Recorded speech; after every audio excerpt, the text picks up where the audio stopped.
Hi guys, welcome to BS vlogs. రీసెంట్గా Ethiopia దేశంలో అగ్నిపర్వతం పేలిన బద్దలైంది. ఇది నవంబర్ 23వ తేదీ సాయంత్రం ఈ అగ్నిపర్వతం బద్దలైంది. దీనివల్ల ఒక యాష్ క్లౌడ్ అంటే ఎలా చెప్పాలంటే మొత్తం బూడిద ఒక మేఘంలా ఏర్పడింది. ఈ మేఘం ఇప్పుడు ఎర్ర సముద్రం అంటే దేవరాలో ఉండే ఎర్ర సముద్రం కదండి. ఎర్ర సముద్రం ఒమన్ మీదుగా ప్రయాణించి అరేబియా సముద్రం దాటి పశ్చిమ భారతదేశానికి చేరుకుంటుంది.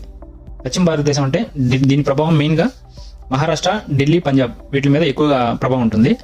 అక్కడి నుంచి అది చైనా వైపు వెళ్ళిపోతుంది. దీని ప్రభావం వల్ల తెలుగు రాష్ట్రాలైన తెలంగాణ మరియు ఆంధ్రప్రదేశ్కి ఎటువంటి ప్రమాదం ఏం లేదు.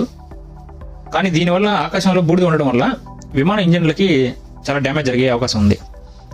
సో దానివల్ల ఎయిర్ ఇండియా, ఇండిగో వంటి విమాన సంస్థలు కొన్ని విమానాలు రద్దు చేసుకున్నాయి, మరికొన్నిటిని దారి మళ్లించాయి అన్నమాట.